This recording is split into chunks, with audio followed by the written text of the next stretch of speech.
Stirling Castle, located in Stirling, is one of the largest and most important castles in Scotland, both historically and architecturally. The castle sits atop Castle Hill, an intrusive crag which forms part of the Stirling Sill geological formation. It is surrounded on three sides by steep cliffs, giving it a strong defensive position. Its strategic location, guarding what was until the 1890s the furthest downstream crossing of the River Forth, has made it an important fortification in the region from the earliest times. Most of the principal buildings of the castle date from the 15th and 16th centuries. A few structures of the 14th century remain, while the outer defences fronting the town date from the early 18th century. Before the union with England, Stirling Castle was also one of the most used of the many Scottish royal residencies, very much a palace as well as a fortress. Several Scottish kings and queens have been crowned at Stirling, including Mary Queen of Scots in 1542, and others were born or died there. There have been at least 8 sieges of Stirling Castle, including several during the Wars of Scottish Independence, with the last being in 1746, when Bonnie Prince Charlie unsuccessfully tried to take the castle. Stirling Castle is a scheduled ancient monument and is now a tourist attraction managed by Historic Environment Scotland. Castle Hill, on which Stirling Castle is built, forms part of the Stirling Sill, a formation of quartz dolerite around 350 million years old, which was subsequently modified by glaciation to form a crag and tail. It is likely that this natural feature was occupied at an early date as a hill fort, is located on Gowan Hill immediately to the east. The Romans bypassed Stirling, building a fort at Doon instead, but the rock may have been occupied by the Meitae at this time.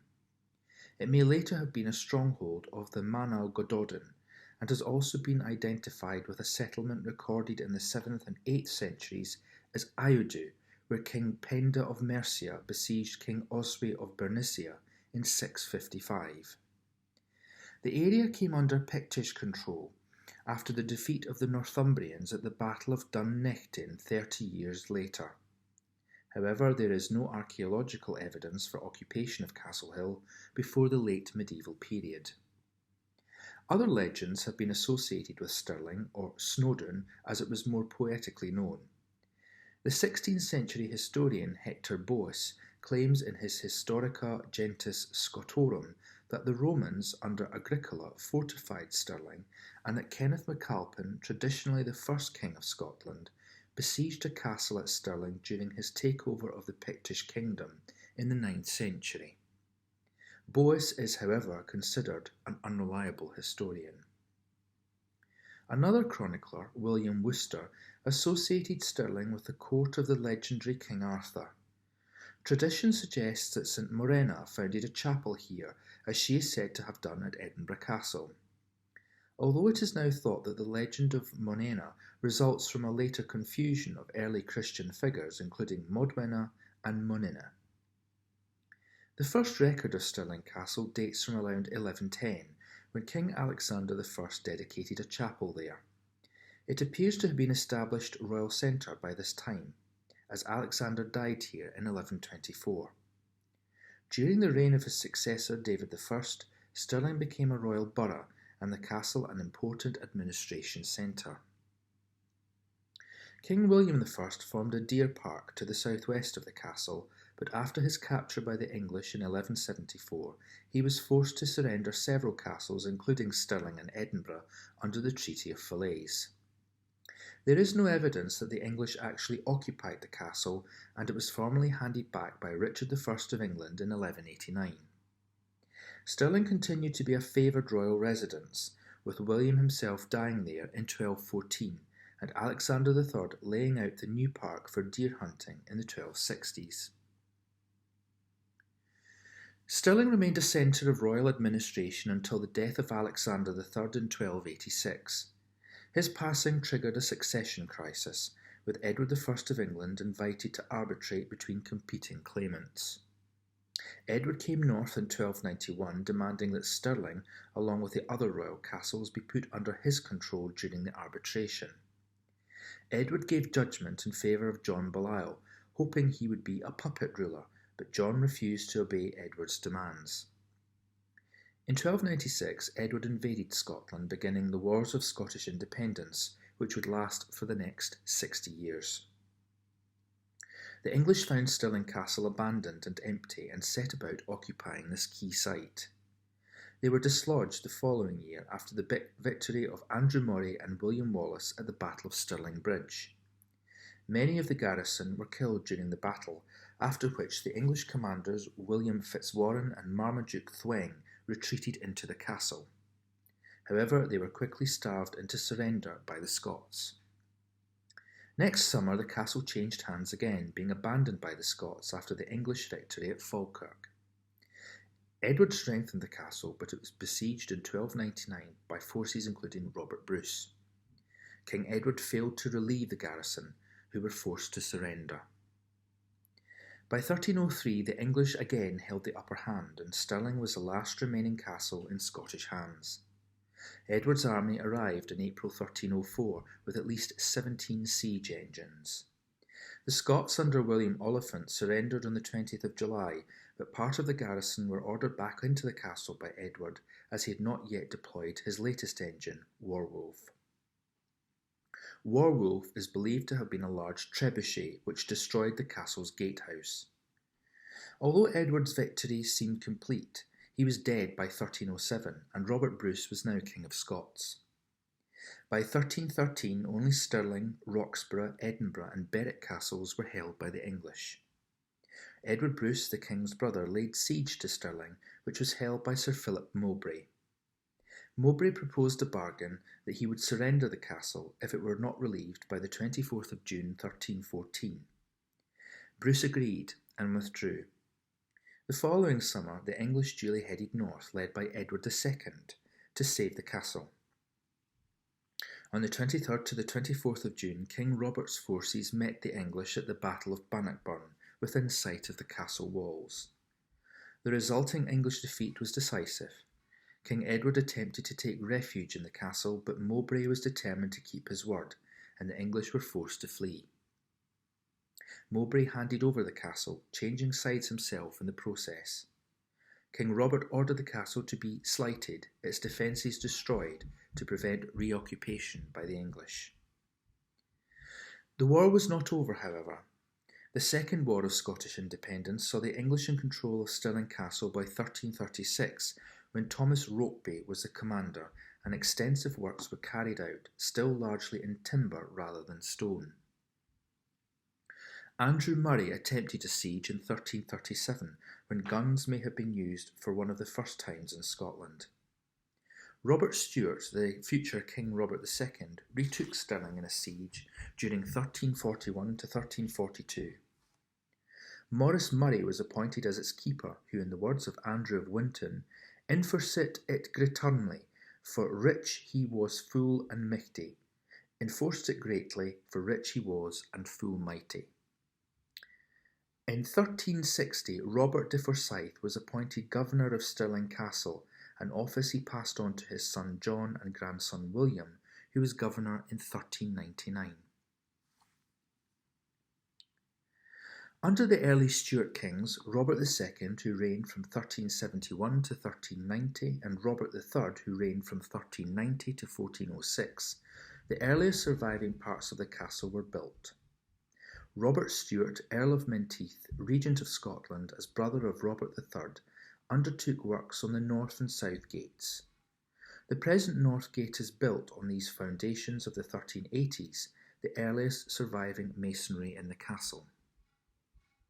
In 1424, Stirling Castle was part of the jointure or marriage settlement given to James I's wife, Joan Beaufort, establishing a tradition which later monarchs continued. After James's murder in 1437, Joan took shelter here with her son, the young James II. 15 years later, in 1452, it was at Stirling Castle that James stabbed and killed William, the 8th Earl of Douglas, when the latter refused to end a potentially treasonous alliance with John of Islay, Earl of Ross, and Alexander Lindsay, the fourth Earl of Crawford. James III, reigned from 1460 to 1488, was born here, and later undertook works to the gardens and the Chapel Royal.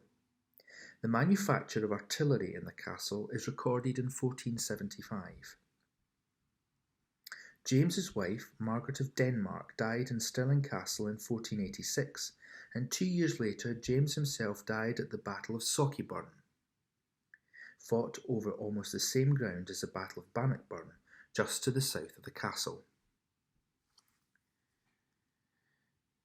Almost all the present buildings in the castle were constructed between 1490 and 1600, when Stirling was developed as a principal royal centre by the Stuart kings, James IV, James V and James VI. The architecture of these new buildings shows an eclectic mix of English, French and German influences, reflecting the international ambitions of the Stuart dynasty. James IV reigned from 1488 to 1513, kept a full Renaissance court including alchemists, and sought to establish a palace of European standing at Stirling. He undertook building works at the royal residencies of Edinburgh, Falkland and Linlithgow, but the grandest works were at Stirling and include the King's Old Building, the Great Hall and the Forework. He also renovated the Chapel Royal, one of the two churches within the castle at this time, and in 1501 received approval from Pope Alexander VI for the establishment of a college of priests. The forework, of which little now remains, was derived from French military architecture, although military details were added more for style than for defence. If a satirical account in two poems by the poet William Dunbar is based in fact, the castle walls may have been the site of an attempt at human-powered flight in circa 1509 by the Italian alchemist and abbot of Tongland, John Damian. James also kept an alchemist called Caldwell, maintaining a furnace for Quinta Essentia, the mythical fifth element at the castle. The building works begun by James IV had not been completed at the time of his death at the Battle of Flodden. His successor, James V, who reigned from 1513 to 1542, was crowned in the Chapel Royal and grew up in the castle under the guardianship of Lord Erskine. In 1515, the Regent Albany brought 7,000 men to Stirling to wrest control of the young king from his mother, Margaret Tudor.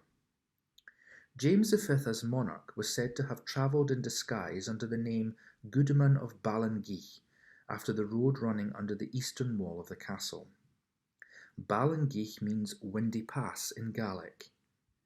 He continued and expanded his father's building programme, creating the centrepiece of the castle, the Royal Palace, built under the direction of Sir James Hamilton of Finnart and masons brought from France.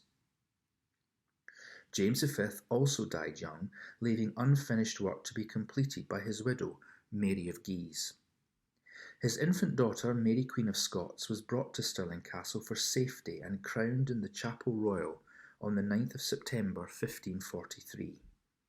She too was brought up here until she was sent to Inchmahome Priory and then to France in 1548.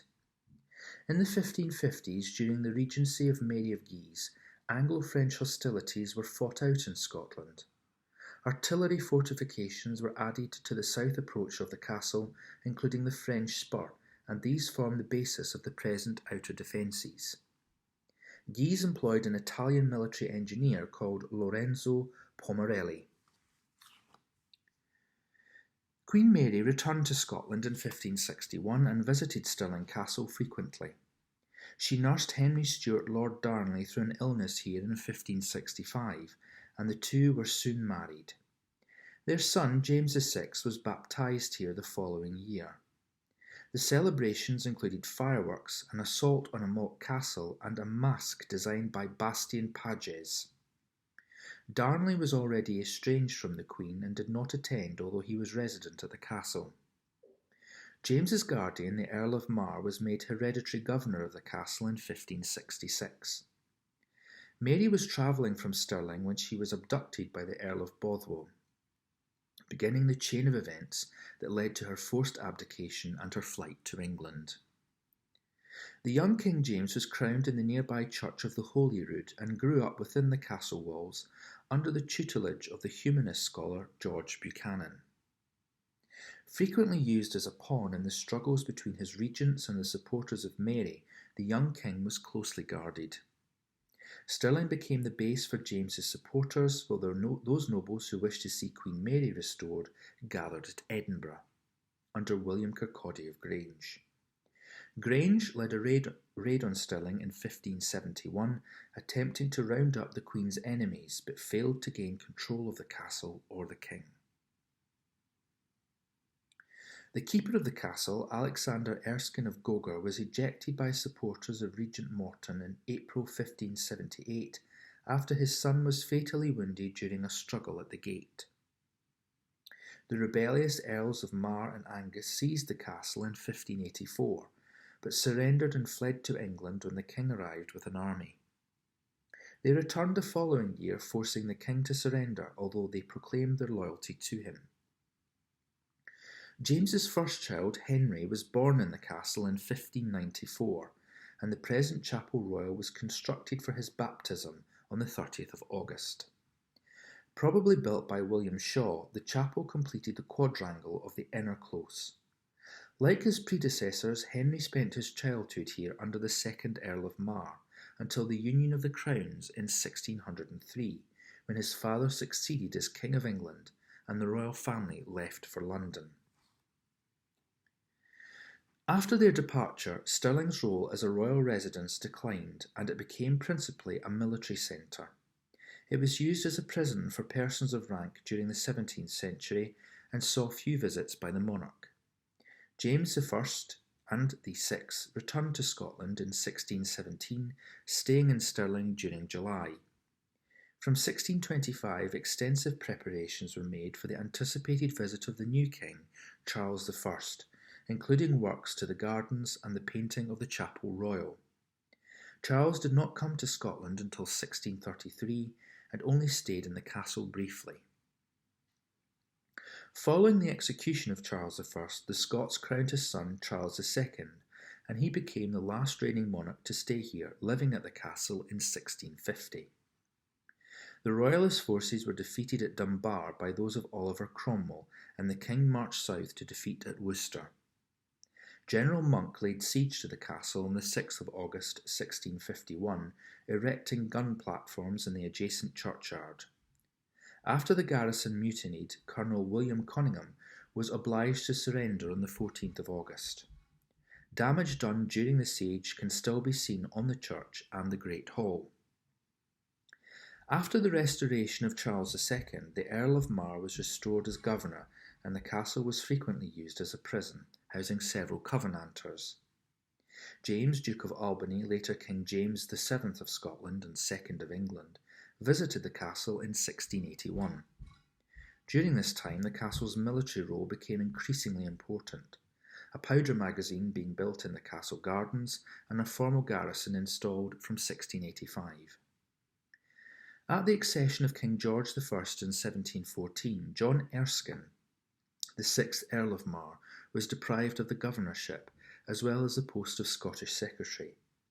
In response, he raised the standard of James Stewart, the Old Pretender, in the Jacobite Rising of 1715. Government troops under the Duke of Argyll quickly moved to occupy the fortress, then advanced to Sheriffmuir to block Mar's way. The Battle of Sheriffmuir was inconclusive, but the rising was effectively over. The Jacobite Rising of 1745 saw Charles Edward Stuart lead his army of Highlanders past Stirling on the way to Edinburgh. Following the Jacobites' retreat from England, they returned to Stirling in January 1746. The town soon surrendered, but the castle governor refused to capitulate. Artillery works were set up on Gowan Hill, but were quickly destroyed by the castle's guns. Despite victory at Falkirk, the Jacobites withdrew north on the 1st of February. From 1800, the castle was owned by the War Office and run as a barracks. Many alterations were made to the Great Hall, which became an accommodation block, to the Chapel Royal, which became a lecture theatre and dining hall, to the King's Old Building, which became an infirmary, and to the Royal Palace, which became the officers' mess. A number of new buildings were also constructed, including the prison and powder magazine at the Nether Bailey in 1810. Queen Victoria visited in 1842 and the Prince of Wales in 1859. In 1873, a system of recruiting areas based on counties was instituted under the Caldwell reforms, and the barracks became the depot for the 72nd Highland Regiment of Foot and the 91st Argyllshire Highlanders Regiment of Foot. Following the Childers reforms, the 91st Argyllshire Highlanders Regiment of Foot and the 93rd Sutherland Highlanders Regiment of Foot amalgamated to form the Argyll and Sutherland Highlanders, with its depot in the barracks in 1881. The royal lodgings have now been returned to something approaching their former glory. A major programme of research and representation lasting 10 years, costing £12 million, was completed in the summer of 2011. Since January 2002, the Tapestry Studio at West Dean College had been working on a recreation of the Hunt of the Unicorn tapestries, 4 of which are now hanging in the restored Queen's Presence Chamber in the Royal Palace. Historians studying the reign of James V believe that a similar series of unicorn tapestries were part of the royal collection. The team of weavers visited the cloisters, part of the Metropolitan Museum of Art in New York City, to inspect the 15th century originals and research medieval weaving techniques, colour palettes and materials. The weavers are working both at the college in West Sussex and at a studio at Stirling Castle. The project was completed in 2015. Stirling Castle remains the headquarters of the Argyll and Sutherland Highlanders, although Balaclava Company, the sole surviving unit of the regiment, has been garrisoned at Redford Barracks since 2014. The Regimental Museum is also located within the castle. The outer defences comprise artillery fortifications and were built in their present form in the 18th century, although some parts, including the French spur at the east end, date back to the regency of Mary of Guise in the 1550s. The French spur was originally an ear-shaped bastion known as an aurelion and constrained gun emplacements which protected the main spur. This projecting spur was fronted by an earth ramp called a talus, and was entered via a drawbridge over a ditch. Excavations in the 1970s showed that much of the original stonework remains within the 18th century defences. Following the attempted Jacobite invasion of 1708, improvements to the castle's defences were ordered as a matter of priority. A scheme of new defences was proposed by Theodore Dury, although this was criticised by one Captain O'Brien, who put forward his own much more expensive scheme. In the end, a compromise was built and was complete by 1714. The main front wall was extended outwards to form Guardhouse Square. This had the effect of creating 2 defensive walls, both of which were fronted by ditches, defended by covered firing galleries known as caponiers. One of the caponiers survives and is accessible from Guardhouse Square by a narrow staircase. To the rear of the walls, chambers called casemates were built to strengthen the wall and to provide gun emplacements. The French spur was modified slightly to allow more cannons to be mounted. The buildings within Guardhouse Square date from the 19th century. Outside the castle is the early 19th century esplanade, used as a parade ground and now as a car park and performance space.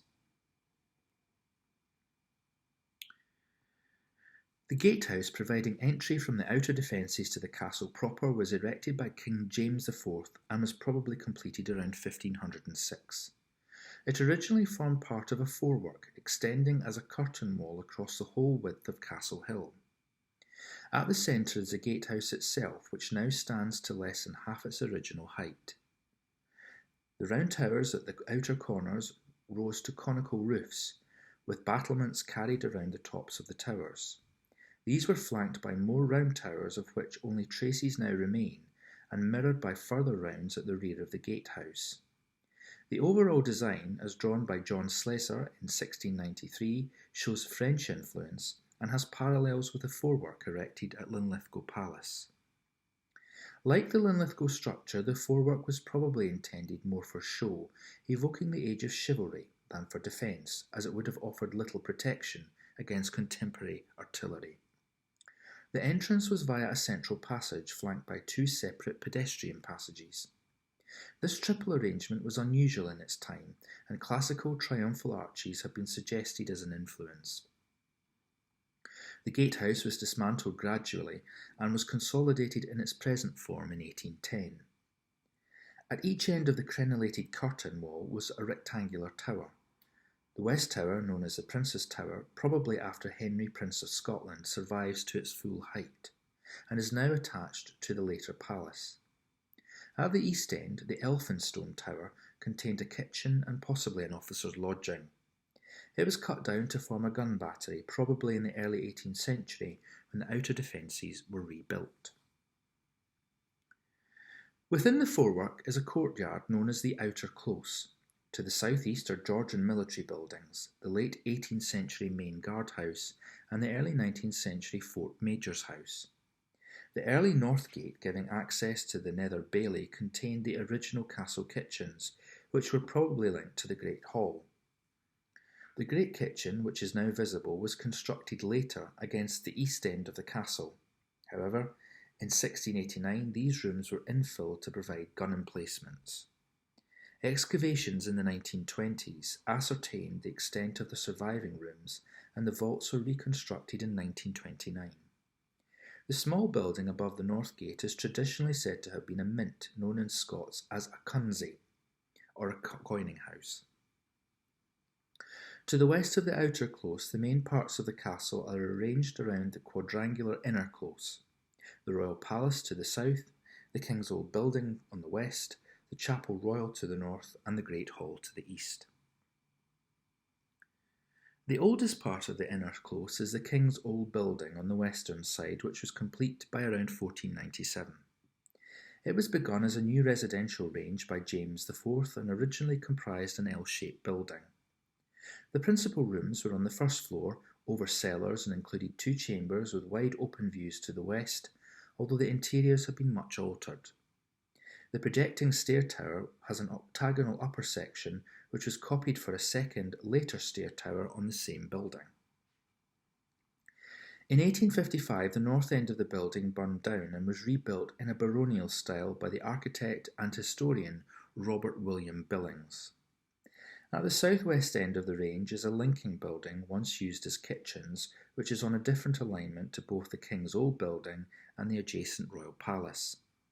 It has been suggested that this is an earlier 15th century structure dating from the reign of James I. Excavations within this building in 1998 revealed burials, suggesting that this may have been the site of a church or chapel. On the east side of the inner close is the Great Hall or Parliament Hall. This was built by James IV following on from the completion of the King's Old Building in 1497 and was being plastered by 1503. Described as the grandest secular building erected in Scotland in the late Middle Ages, it represents the first example of Renaissance-influenced royal architecture in the country.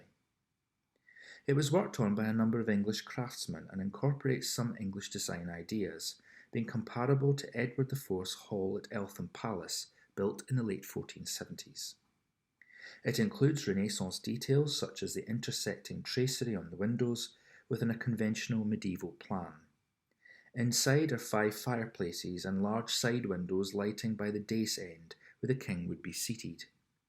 It is 42 by 14¼ metres or 137.8 by 46.8 feet across. The original hammer beam roof was removed in 1800, along with a decorative crenellated parapet, when the hall was subdivided to form barracks. 2 floors and 5 cross walls were inserted, and the windows were altered accordingly. As early as 1893, calls were being made for the restoration of the Great Hall, but it was not until the army left in 1965 that the opportunity arose. It was agreed that a historically correct restoration could be achieved, and works began which were only completed in 1999. The hammer beam roof and parapet were replaced, the windows reinstated, and the outer walls were limewashed. To the left of the gatehouse and forming the south side of the inner close is the Royal Palace. The first Renaissance palace in the British Isles, this was the work of King James V. With its combination of Renaissance architecture and exuberant late Gothic detail, it is one of the most architecturally impressive buildings in Scotland, covered with unique carved stonework. It was begun in the 1530s and was largely complete by the late 1540s. The Master of Works, until his execution in 1540, was Sir James Hamilton of Finnart, who also financed part of the work in return for land and favours from the king. Further work was carried out during the regency of Mary of Guise, and the upper floor was converted to provide an apartment for the castle governor in the 18th century. The architecture is French-inspired, but the decoration is German in inspiration, and sources for the statues have been found in the work of the German engraver Hans Bergkmair.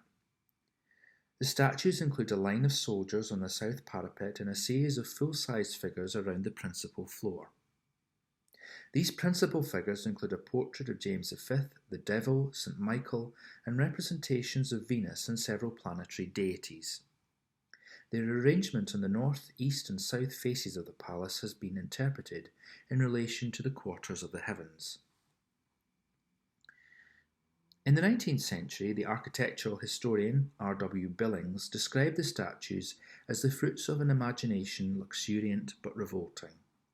The west facade is undecorated and incomplete, and the Privy Council of Scotland noted in 1625 that the building was shot over the Craig. Internally, the palace comprises 2 apartments, one each for the king and queen. Each has a hall, presence chamber and bedchamber, with various small rooms known as closets. The Renaissance decoration continued inside, although little has survived the building's military use, excepting the carved stone fireplaces. The ceiling of the king's presence chamber was originally decorated with a series of carved oak portrait roundels known as the Stirling heads, described as among the finest examples of Scottish Renaissance wood carving now extant. Some of the heads may have been made by a French-born carver, Andrew Mancion. The carvings were taken down following a ceiling collapse in 1777, and of an estimated 56 original heads, 38 survive. Most were given to the Smith Institute in Stirling, and these are now preserved in the castle, and 3 more are in the National Museum of Scotland in Edinburgh. Another 2 are on display in the Thieves' Pot, a preserved 16th century jail within the Thistles shopping centre. Some of the portraits are believed to be of kings, queens or courtiers, and others are thought to show classical or biblical figures. As with the exterior carvings, similarities to German sources have been noted, and in particular to a ceiling in Wawel in Poland. A £12 million project to recreate the grandeur of the Royal Palace reopened to the public during the weekend of the 5th and 6th of June 2011.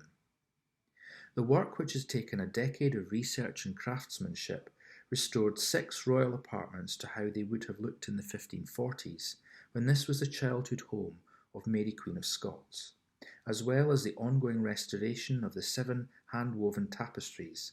4 of these have been completed and the last one was finished in 2013.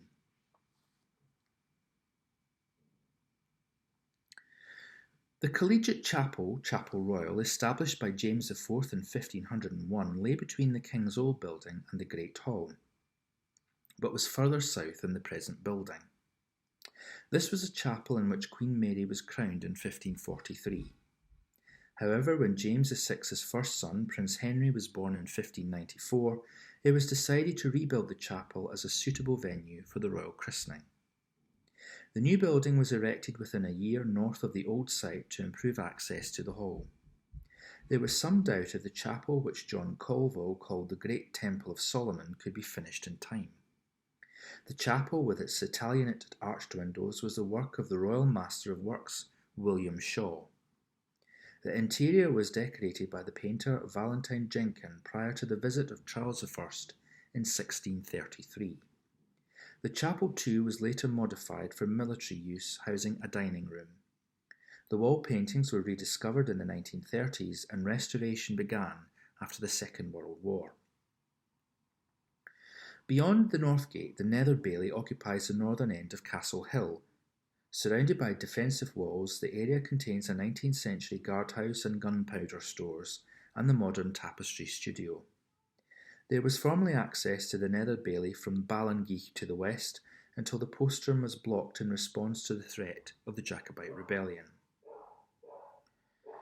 There are two gardens within the castle, the southern one including a bowling green.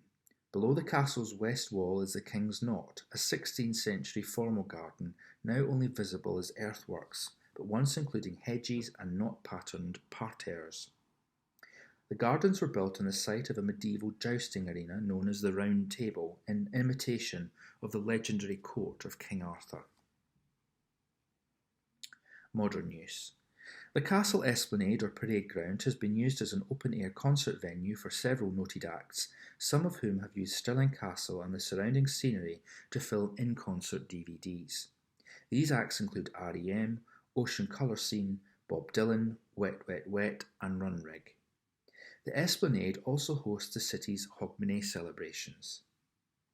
The Regimental Museum and home headquarters of the Argyll and Sutherland Highlanders are located in the King's Old Building. The museum closed for refurbishment on the 31st of August 2018 and is scheduled to reopen in June 2019. The castle is open to the public year-round. Stirling Castle is a popular place for tourists, and according to figures released by the Association of Leading Visitor Attractions, nearly 460,000 people visited in 2015. An illustration of Stirling Castle features on the reverse side of the current series of £20 notes issued by the Clydesdale Bank, with Robert the Bruce on horseback in the foreground. Due to its similar appearance to Colditz Castle in Saxony in Germany, the castle was used to film the exterior shots from the 1970s TV series Colditz, a drama about the many attempts of Allied POWs to escape from the castle during its use as a military prison in the Second World War.